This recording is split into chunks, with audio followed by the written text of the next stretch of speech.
ನಮಸ್ಕಾರ ವೀಕ್ಷಕರೇ, lab doctor ಚಾನೆಲ್ಗೆ ಸ್ವಾಗತ. If you new to the ಚಾನಲನ್ನು ಪ್ಲೀಸ್ ಲೈಕ್ ಮಾಡಿ, ಶೇರ್ ಮಾಡಿ ಮತ್ತು ಸಬ್ಸ್ಕ್ರೈಬ್ ಮಾಡಿ. ಬಿಕಾಸ್ ಈ ಚಾನಲ್ ಮೂಲಕ ನಾವು ನಿಮಗೆ ಹೆಲ್ತ್ ರಿಲೇಟೆಡ್ ಇನ್ಫಾರ್ಮೇಷನ್, ಮೆಡಿಕಲ್ ಇನ್ಫಾರ್ಮೇಷನನ್ನು ಕೊಡ್ತಾ ಇರ್ತೇವೆ. ಬಹಳಷ್ಟು ಸಲ ನನಗೆ ರಿಕ್ವೆಸ್ಟ್ ಬಂತು ಈ PCOS ಬಗ್ಗೆ ಕೆಲವೊಂದು ವಿಡಿಯೋಸ್ ಮಾಡಿ ಅಂತ. ಈಗ ನೀವು ಇಂಟರ್ನೆಟ್ಟನ್ನು ಸರ್ಚ್ ಮಾಡಿದರೆ ಸುಮಾರಷ್ಟು ವಿಡಿಯೋಸು, ಲಿಟ್ರೇಚರು ಇದ್ದಾವೆ ಈ PCOS ಬಗ್ಗೆ. ಬಟ್ ಈಸಿಲಿ ಅರ್ಥ ಮಾಡ್ಕೊಳ್ಳಿಕ್ಕೆ ಈ PCOSನ ಬಗ್ಗೆ ನಾನು ಈ ವಿಡಿಯೋ ಸೀರೀಸನ್ನು ಮಾಡ್ತಾ ಇದ್ದೇನೆ. ಸೊ PCOS, P ಅಂದರೆ ಪಾಲಿ ಅಂದರೆ ಬಹಳ, ಸಿ ಅಂದರೆ ಸಿಸ್ಟ್, ಬಹಳ ಸಿಸ್ಟ್ ಅಂದರೆ ಏನು? ನೀರು ತುಂಬಿದ ಒಂದು ಚೀಲ ಅಥವಾ ನೀರು ತುಂಬಿದ ಒಂದು ಗುಳ್ಳೆಗಳು.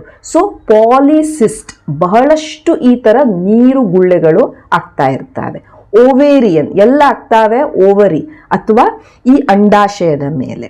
ಸೊ ಇದನ್ನ ನಾವು ಪಾಲಿಸಿಸ್ಟಿಕ್ ಓವರಿ ಅಂತ ಹೇಳ್ತಾ ಇರ್ತೇವೆ. ಕೆಲವೊಮ್ಮೆ ಇದನ್ನ ಪಾಲಿಸಿಸ್ಟಿಕ್ ಓವೇರಿಯನ್ ಸಿಂಡ್ರೋಮ್ ಅಥವಾ ಪಾಲಿಸಿಸ್ಟಿಕ್ ಓವೇರಿಯನ್ ಡಿಸೀಸ್ ಅಂತ ಹೇಳ್ತಾ ಇರ್ತಾರೆ. ಈ ಸಿಂಡ್ರೋಮ್ ಅಂತ ಯಾಕೆ ಹೇಳ್ತೇವೆ? ಸುಮಾರಷ್ಟು ಲಕ್ಷಣಗಳು ಇದರಲ್ಲಿ ಇರೋದ್ರಿಂದ ಇದನ್ನ ನಾವು ಒಂದು ಸಿಂಡ್ರೋಮ್ ಅಂತ ಹೇಳ್ತಾ ಇರ್ತೇವೆ. So polycystic ovary, PCOD, PCOS, PCO ಇವೆಲ್ಲ ಒಂದೇ ಡಿಸೀಸ್.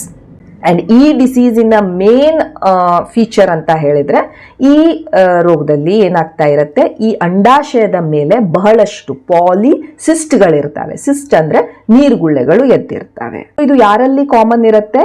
ಈ ಪ್ರೌಢಾವಸ್ಥೆ ಆದ ನಂತರ, ಪ್ಯುಬರ್ಟಿಯಿಂದ ಹಿಡಿದು ಅರೌಂಡ್ ಮೆನೋಪಾಸ್ ತನಕ ಆ ಏಜ್ ಗ್ರೂಪಲ್ಲಿ ಏನು ಮಹಿಳೆಯರು ಇರ್ತಾರೆ ಅವರಲ್ಲಿ ಈ ಡಿಸೀಸ್ ಕಾಮನ್ ಇರುತ್ತೆ. ಆ್ಯಂಡ್ ಭಾರತದಲ್ಲಿ ಇದರ ಪ್ರೆವಲೆನ್ಸ್ ಎಷ್ಟಿದೆ ಅಂತ ಹೇಳಿದರೆ, 100 ಜನ ಮಹಿಳೆಯರೆಲ್ಲ ನಾವು ಸ್ಟಡಿ ಮಾಡಿದರೆ 5ರಿಂದ 25% ಜನರಿಗೆ ಈ PCOS ಇರುತ್ತೆ. ಆ್ಯಂಡ್ ಇದರ ಇನ್ಸಿಡೆನ್ಸ್ ಏನಿದೆ ಹೆಚ್ಚಾಗ್ತಾ ಹೋಗ್ತಾ ಇರುತ್ತೆ. ಬಿಕಾಸ್ ಆಫ್ ನಮ್ಮ ಜೀವನ ಶೈಲಿ ಇರ್ಬೋದು, ನಮ್ಮ ಲೈಫ್ ಸ್ಟೈಲ್ ಇರ್ಬೋದು, ಬಹಳಷ್ಟು ಕಾರಣದಿಂದ ಈಗ ನಾವು ಈ PCOSನ್ನು ಬಹಳಷ್ಟು ಜನ ಯಂಗ್ಸ್ಟರ್ಸಲ್ಲಿ, ಮಹಿಳೆಯರಲ್ಲಿ ನೋಡ್ತಾ ಇರ್ತೇವೆ. 70% ಜನರಿಗೆ ತಮಗೆ PCOS ಇದೆ ಅಂತ ಗೊತ್ತೇ ಇರೋದಿಲ್ಲ. ಆ್ಯಕ್ಚುಲಿ ಏನು ಇದು PCOS, ಏನಾಗತ್ತೆ ಇದರಲ್ಲಿ ಅಂತ ನಾವು ಫಸ್ಟ್ ಸ್ವಲ್ಪ ತಿಳ್ಕೊಳ್ಳೋಣ. PCOS ಅನ್ನೋದು ಈ ಮಹಿಳೆಯ ಅಂಡಾಶಯವನ್ನ ಎಫೆಕ್ಟ್ ಮಾಡ್ತಾ ಇರುತ್ತೆ. ಅಂಡಾಶಯದಿಂದ ಸುಮಾರಷ್ಟು ಹಾರ್ಮೋನ್ಸ್, ಈಸ್ಟ್ರೋಜನ್, ಪ್ರೊಜೆಸ್ಟ್ರಾನ್ ಅಂತ ಇಂಪಾರ್ಟೆಂಟ್ ಹಾರ್ಮೋನ್ಸ್ ರಿಲೀಸ್ ಆಗ್ತಾ ಇರ್ತವೆ. ಯಾವುದು ನಿಮ್ಮ ಓವರ್ ಆಲ್ ಬಾಡಿ ಫಂಕ್ಷನ್ ಮಾಡ್ಲಿಕ್ಕೆ, ನಿಮ್ಗೆ ಪ್ರೆಗ್ನೆಂಟ್ ಆಗ್ಲಿಕ್ಕೆ, ಪ್ರೆಗ್ನೆನ್ಸಿಯನ್ನ ಮೇಂಟೈನ್ ಮಾಡ್ಲಿಕ್ಕೆ ಎಲ್ಲ ಬಹಳ ಇಂಪಾರ್ಟೆಂಟ್ ಇರ್ತವೆ. ಅಂಡ್ ಈ ಹಾರ್ಮೋನಲ್ ಇಂಬ್ಯಾಲೆನ್ಸ್ ಆಗುತ್ತೆ because of this PCOS. So basic problem ಏನಾಗತ್ತೆ PCOS ಅಲ್ಲಿ, ಈ ಅಂಡೋತ್ಪತ್ತಿ ಏನಾಗ್ತಾ ಇರುತ್ತೆ ಈ ನಾರ್ಮಲ್ ಮಹಿಳೆಯರಲ್ಲಿ, ಆ ಪ್ರೊಸೆಸ್ ಇದರಲ್ಲಿ ಎಫೆಕ್ಟ್ ಆಗ್ತಾ ಇರುತ್ತೆ. ಸೊ ನಾನು ಹೇಳಿದ ಹಾಗೆ ಇಲ್ಲಿ ಒಂದು ಬ್ಯಾಲೆನ್ಸ್ ಇರುತ್ತೆ.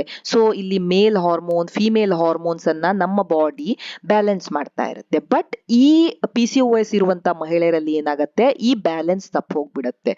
ಈ ಗಂಡಸರಲ್ಲಿ ಇರುವಂತ ಹಾರ್ಮೋನ್ಸ್ ಸ್ವಲ್ಪ ಹೆಚ್ಚಾಗ್ಲಿಕ್ಕೆ ಸ್ಟಾರ್ಟ್ ಆಗ್ತವೆ ಅಂಡ್ ಹೆಂಗಸರಲ್ಲಿ ಇರುವಂತ ಹಾರ್ಮೋನ್ಸ್ ಅಲ್ಲಿ ಇಂಬ್ಯಾಲೆನ್ಸ್ ಬರ್ಲಿಕ್ಕೆ ಶುರು ಆಗುತ್ತೆ. ಸೊ ಆದ್ರಿಂದ ಈ ತರ ಅಂಡಾಶಯದ ಮೇಲೆ ಈ ತರ ಗುಳ್ಳೆಗಳು ಇರ್ಲಿಕ್ಕೆ ಶುರು ಆಗ್ತವೆ.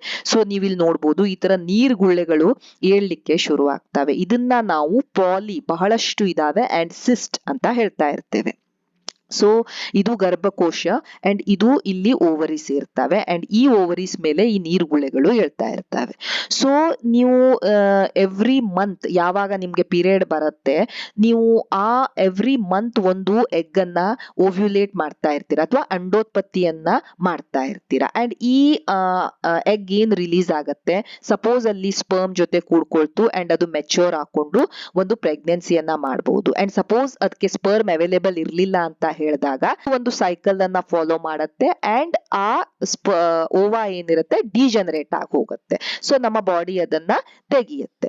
ಬಟ್ ಈ ಓವ್ಯುಲೇಷನ್ ಪ್ರೊಸೆಸ್, ಅಂಡೋತ್ಪತ್ತಿ ಏನಿರುತ್ತೆ ಅದು ಈ PCOS ಇನ ಕೇಸಸ್ ಅಲ್ಲಿ ಸರಿಯಾಗಿ ಆಗ್ತಾ ಇರೋದಿಲ್ಲ. ಬಿಕಾಸ್ ಆಫ್ FSH ಮತ್ತು LH ಅಲ್ಲಿ ಬ್ಯಾಲೆನ್ಸ್ ತಪ್ತಾ ಇರುತ್ತೆ. ಸೊ ಆದ್ರಿಂದ ಸರಿಯಾಗಿ ಒಂದು ಈ ತರದ ಎಗ್ ಏನಿರುತ್ತೆ ಫಾರ್ಮ್ ಆಗೋದು, ರಿಲೀಸ್ ಆಗೋದು ಆಗ್ತಾ ಇರೋದಿಲ್ಲ. ಸೊ ನೀವ್ ಇಲ್ಲಿ ನೋಡ್ಬೋದು, ಇಲ್ಲಿ ಒಂದು ಎಗ್ ಫಾರ್ಮ್ ಆಗಿದೆ, ಇಲ್ಲಿ ಮೆಚ್ಯೂರ್ ಆಗ್ತಾ ಇದೆ ಆ ಫಾಲಿಕಲ್ಸ್. ಇದು ಫಾಲಿಕಲ್ಸ್ ಅಂದ್ರೆ ಈ ಎಗ್ಗಿನ ಹಿಡ್ಕೊಳ್ಳುವಂತ ಒಂದು ಚೀಲ. ಸೊ ಇಲ್ಲಿ ಎಗ್ಗಿನ ಹಿಡ್ಕೊಳ್ಳುವಂತ ಚೀಲ ದೊಡ್ಡದಾಗ್ತಾ ಇದೆ ಅಂಡ್ ಒಂದು ದೊಡ್ಡ ದೊಡ್ಡ ಚೀಲದಿಂದ ಒಂದು ಎಗ್ ಹೊರಗೆ ಬಂದಿದೆ ಅಂಡ್ ಇದನ್ನ ಹೊರಗೆ ಬಂದ ಮೇಲೆ ಈ ಫಾಲಿಕಲ್ ಏನಿರುತ್ತೆ ಈ ತರ ರಿಗ್ರೆಸ್ ಆಗತ್ತೆ. ಇದನ್ನ ನಾವು ಕಾರ್ಪಸ್ ಲ್ಯೂಟಿಯಂ ಅಂತ ಹೇಳ್ತಾ ಇರ್ತೇವೆ. But in case of PCOS ಅಲ್ಲಿ ಏನಾಗತ್ತೆ, ನೀವು ನೋಡ್ಬೋದು ಈ ಎಗ್ ಅನ್ನ ಹಿಡಿದುಕೊಂಡಿರುವ ಚೀಲದ ಡೆವಲಪ್ಮೆಂಟೇ ಆಗ್ತಾ ಇರೋದಿಲ್ಲ. ಸೊ ಎಗ್ ರಿಲೀಸೇ ಆಗ್ತಾ ಇರೋದಿಲ್ಲ. ಅಂಡ್ ಈ ತರದೆಲ್ಲ ಚೀಲಗಳು ಏನು ಎಗ್ ಅನ್ನ ರಿಲೀಸ್ ಮಾಡಕ್ಕೆ ಟ್ರೈ ಮಾಡ್ತಿರ್ತವೆ ಅವೆಲ್ಲವೂ ಊದ್ಕೊಂಡ್ ಬಿಡ್ತವೆ. ಎಲ್ಲವೂ ಈ ನೀರ್ಗುಳ್ಳೆಗಳು ದೊಡ್ಡದಾಗ್ತಾ ಹೋಗ್ತಾ ಇರ್ತವೆ. ಇವ್ಯಾವುದನ್ನು ನಮ್ಮ ಬಾಡಿಗೆ ತೆಗಿಯಕ್ಕೆ ಆಗ್ತಾ ಇರೋದಿಲ್ಲ. ಇವು ರಿಗ್ರೆಸ್ಸೇ ಆಗ್ತಾ ಇರೋದಿಲ್ಲ. ನೀವಿಲ್ಲಿ ನೋಡ್ಬೋದು ಒಂದು ನಾರ್ಮಲ್ ಮಹಿಳೆಯಲ್ಲಿ ಹೇಗಾಗ್ತಾ ಇರುತ್ತೆ, ಈ ತರ ಈ ಎಗ್ ಇರುವಂತ ಒಂದು ಚೀಲ ದೊಡ್ಡದಾಗತ್ತೆ, ಮೆಚೂರ್ ಆಗತ್ತೆ ಅಂಡ್ ಒಂದು ದೊಡ್ಡ ಚೀಲದಿಂದ ಒಂದು ಎಗ್ ರಿಲೀಸ್ ಆಗತ್ತೆ. ಸೊ ಈ ತರ ಎಗ್ ರಿಲೀಸ್ ಆದಾಗ ಬಾಕಿ ಎಲ್ಲ ಸಣ್ಣ ಸಣ್ಣ ಚೀಲಗಳು ರಿಗ್ರೆಸ್ ಆಗ್ತಾ ಹೋಗ್ತವೆ ಅಥವಾ ಕಡಿಮೆ ಆಗ್ತವೆ. ಬಟ್ ಈ ತರ PCOS ಅಲ್ಲಿ ಆಗ್ತಾ ಇರೋದಿಲ್ಲ. PCOS ಅಲ್ಲಿ ಈ ಚೀಲ ದೊಡ್ಡದೇ ಆಗೋದಿಲ್ಲ ಅಂಡ್ ಎಲ್ಲ ಫಾಲಿಕಲ್ಸ್ ಏನಾಗ್ತವೆ ಈ ತರ ನೀರ್ಗುಳ್ಳೆಗಳ ತರ ಉಪ್ಕೊಂಡ್ಲಿಕ್ಕೆ ಶುರು ಆಗ್ತಾ ಇರ್ತವೆ. ಸೊ ನೀವು ನೋಡ್ಬೋದು ಇಲ್ಲಿ ನಾರ್ಮಲ್ ಈ ಎಗ್ ಡೆವಲಪ್ ಆಗಿದೆ ಅಂಡ್ ಇದರಿಂದ ಒಂದು ಅಂಡೋತ್ಪತ್ತಿ ಆಗ್ತಾ ಇರುತ್ತೆ. ಬಟ್ ಇಲ್ಲಿ ನೀವು ನೋಡ್ಬೋದು ಹೇಗೆ ನೀರ್ಗುಳ್ಳೆಗಳಾಗಿದ್ದಾವೆ ಈ ಅಂಡಾಶಯದಲ್ಲಿ ಅಥವಾ ಓವರೀಸ್ ಅಲ್ಲಿ. ಸೊ ಈ ತರ ನೀರ್ಗುಳ್ಳೆಗಳಿದ್ದಾಗ ಇಲ್ಲಿ ಉರಿಯೂತವಾಗತ್ತೆ ಅಂಡ್ ಇದರಿಂದ ಸಹ ಈ ಲಕ್ಷಣಗಳು ಎಕ್ಸೆಟ್ರಾ ಕಾಣ್ಲಿಕ್ಕೆ ಶುರು ಆಗ್ತವೆ. PCOS ಅಂದ್ರೆ ಬೇಸಿಕಲಿ ಒಂದು ಹಾರ್ಮೋನಲ್ ಇಂಬ್ಯಾಲೆನ್ಸ್ ಆಗೋಗುತ್ತೆ. ಅಂದ್ರೆ ಹಾರ್ಮೋನ್ಸ್ ನಮ್ಮ ಬಾಡಿ ಹೇಗೆ ಒಂದು ಲೆವೆಲ್ ಅಲ್ಲಿ ಮೇಂಟೈನ್ ಮಾಡ್ತಾ ಇರುತ್ತೆ, ಈ PCOS ಅಲ್ಲಿ ಈ ಎಲ್ಲ ಹಾರ್ಮೋನ್ಗಳು ಏರ್ಪೇರ್ ಆಗ್ಲಿಕ್ಕೆ ಶುರು ಆಗ್ತವೆ. ಅಂದ್ರೆ ಈ ಹೆಣ್ಮಗಳಲ್ಲಿ ಬರಬೇಕಾದಂತ ಹಾರ್ಮೋನ್ FSH ಕಡಿಮೆ ಆಗತ್ತೆ, LH ಹೆಚ್ಚಾಗತ್ತೆ, ಈಸ್ಟ್ರೋಜನ್ ಹೆಚ್ಚಾಗತ್ತೆ, ಪ್ರೊಜೆಸ್ಟ್ರಾನ್ ಕಡಿಮೆ ಆಗತ್ತೆ. ಮೇಲ್ ಹಾರ್ಮೋನ್ ಗಂಡಸರಲ್ಲಿ ಇರುವಂತ ಹಾರ್ಮೋನ್ಸ್ ಲೈಕ್ ಟೆಸ್ಟೋಸ್ಟಿರಾನ್, ಆಂಡ್ರೋಜನ್ಸ್ ಏನಾಗ್ತವೆ ಈ ಹೆಂಗಸಿನಲ್ಲಿ ಹೆಚ್ಚಾಗ್ಲಿಕ್ಕೆ ಶುರು ಆಗತ್ತೆ. ಸೊ ಈ ತರದ ಬ್ಯಾಲೆನ್ಸ್ ತಪ್ಪಿದಾಗ ಈ PCOS ಲಕ್ಷಣಗಳು ಕಾಣಲಿಕ್ಕೆ ಶುರು ಆಗ್ತವೆ. ಸೊ ಈ PCOS ಅಲ್ಲಿ ನಾವು ಈ ಹಾರ್ಮೋನಲ್ ಇಂಬ್ಯಾಲೆನ್ಸ್ ಇರ್ಬೋದು, ಇನ್ಸುಲಿನ್ ಅನ್ನೋವಂಥ ಹಾರ್ಮೋನ್ ಏನಿರುತ್ತೆ ಅದು ಆ ಹಾರ್ಮೋನಿಗೆ ನಮ್ಮ ಬಾಡಿ ರೆಸಿಸ್ಟೆಂಟ್ ಆಗುತ್ತೆ. ಡಯಾಬಿಟಿಸ್ ಅಲ್ಲಿ ಹೇಗೆ ಡಯಾಬಿಟಿಸ್ ಅಲ್ಲಿ ಇನ್ಸುಲಿನ್ಗೆ ಬಾಡಿ ರೆಸಿಸ್ಟ್ ಆಗಿಬಿಡುತ್ತೆ. ಇನ್ಸುಲಿನ್ ಇರುತ್ತೆ ಬಟ್ ಬಾಡಿಗೆ ಆ ಇನ್ಸುಲಿನ್ ಅನ್ನ ಯೂಸ್ ಮಾಡ್ಕೊಳ್ಳಿಕ್ಕೆ ಆಗ್ತಾ ಇರೋದಿಲ್ಲ. ಸೊ ಆದ್ರಿಂದ ಈ ಲೇಡೀಸಿಗೆ ಸುಮಾರಷ್ಟು ಸಿಂಪ್ಟಮ್ಸ್ ಬರ್ತಾ ಇರುತ್ತೆ. ಅವರಿಗೆ ಒಂದು ಉರಿಯೂತವಿರುತ್ತೆ, ಈ ಅಂಡಾಶಯದಲ್ಲಿರ್ಬೋದು ಬಾಡಿಯಲ್ಲಿ ಇರ್ಬೋದು ಒಂದು ಉರಿಯೂತ ಇರುತ್ತೆ. ಇದರಿಂದ ಈ PCOS ಸಿಂಪ್ಟಮ್ಸು ಮ್ಯಾನಿಫೆಸ್ಟೇಷನ್ಸು ಸ್ಟಾರ್ಟ್ ಆಗ್ತವೆ. ಸೊ PCOSಗೆ ಏನು ಕಾರಣ ಇರುತ್ತೆ, ಒಂದು ಜೆನೆಟಿಕ್ ಇರ್ಬೋದು, ಅನುವಂಶಿಕತೆ ಇರಬಹುದು. ಈ ಫ್ಯಾಮಿಲಿಯಲ್ಲಿ ಯಾರಿಗಾದರೂ PCOS ಇತ್ತು ಅಂದಾಗ ಮಹಿಳೆಗೆ PCOS ಬರುವಂಥ ಚಾನ್ಸಸ್ ಹೆಚ್ಚಾಗಿರುತ್ತೆ. ಹಾರ್ಮೋನಲ್ ಇಂಬ್ಯಾಲೆನ್ಸ್ ನಾನು ಹೇಳಿದ ಹಾಗೇನೆ ಯೂಶ್ವಲಿ ಈ ಹೆಣ್ಮಕ್ಳಲ್ಲಿ ಈ ಗಂಡಸರಲ್ಲಿ ಸಿಗುವಂಥ ಹಾರ್ಮೋನ್ ಟೆಸ್ಟೋಸ್ಟಿರಾನ್, ಆಂಡ್ರೋಜನ್ಸ್ ಎಲ್ಲ ಕಡಿಮೆ ಇರುತ್ತೆ ಆ್ಯಂಡ್ ಈ ಫೀಮೇಲ್ ಹಾರ್ಮೋನ್ಸ್ ಸ್ವಲ್ಪ ಜಾಸ್ತಿ ಇರುತ್ತೆ. ಬಟ್ ಈ PCOS ಅಲ್ಲಿ ಏನಾಗ್ಬಿಡುತ್ತೆ, ಈ ಹಾರ್ಮೋನಲ್ ಬ್ಯಾಲೆನ್ಸ್ ತಪ್ಪತ್ತೆ. ಸೊ ಅವರಿಗೆ ಈ FSH LH ರೇಷಿಯೋ ಆಲ್ಟರ್ ಆಗ್ತಾ ಇರುತ್ತೆ. ಗಂಡಸಲ್ಲಿ ಇರುವಂಥ ಹಾರ್ಮೋನಿನ ಲೆವೆಲ್ ಹೆಚ್ಚಾಗಲಿಕ್ಕೆ ಶುರು ಆಗುತ್ತೆ. ಮೂರನೇ ಇಂಪಾರ್ಟೆಂಟ್ ರೀಸನ್ ಅಂತ ಹೇಳಿದ್ರೆ ಇನ್ಸುಲಿನ್ ರೆಸಿಸ್ಟೆನ್ಸ್. ಇನ್ಸುಲಿನ್ ಅಂತ ಒಂದು ಹಾರ್ಮೋನ್ ಏನಿರುತ್ತೆ ಅದಕ್ಕೆ ಬಾಡಿ ರೆಸಿಸ್ಟ್ ಆಗಿಬಿಡುತ್ತೆ. ಆ ಇನ್ಸುಲಿನ್ ಇರುತ್ತೆ ಆದರೆ ಅದನ್ನ ಯೂಸ್ ಮಾಡ್ಕೊಳಕ್ ಆಗೋದಿಲ್ಲ.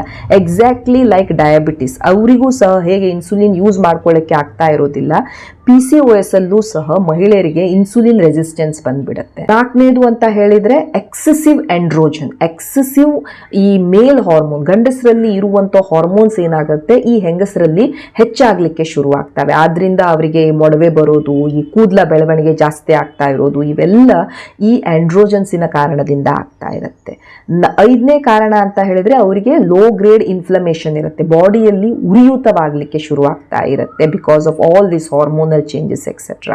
and important other cause which leads to PCOS ಅಂತ ಹೇಳಿದ್ರೆ ಎನ್ವಿರಾನ್ಮೆಂಟಲ್ ಕಾಸಸ್. ಲೈಫ್ ಸ್ಟೈಲ್, ಈಗಿನ ಲೈಫ್ ಸ್ಟೈಲ್ ಹೇಗಾಗಿದೆ, ನಾವು ಆಕ್ಟಿವ್ ಇರೋದಿಲ್ಲ, ನಮ್ಮ ಊಟ ಬಹಳಷ್ಟು ಜಂಕ್ ಫುಡ್ಸ್ ಇರ್ತವೆ, ಪ್ರೊಸೆಸ್ಡ್ ಫುಡ್ ಇರ್ತವೆ, ಪ್ಯಾಕೆಟೆಡ್ ಫುಡ್ ಇರ್ತವೆ.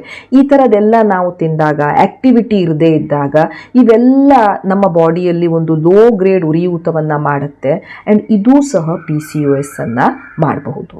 ನಾವು ಮುಂದಿನ ವಿಡಿಯೋದಲ್ಲಿ ಸಿಂಪ್ಟಮ್ಸ್ ಆಫ್ PCOS ಗೆ ಡಯಟ್ ಏನು, PCOS ಗೆ ಟ್ರೀಟ್ಮೆಂಟ್ ಏನು, ಇವೆಲ್ಲದರ ಬಗ್ಗೆ ತಿಳಿದುಕೊಳ್ಳೋಣ. Thank you so much for watching the video. Please like, share and subscribe the channel. Thank you.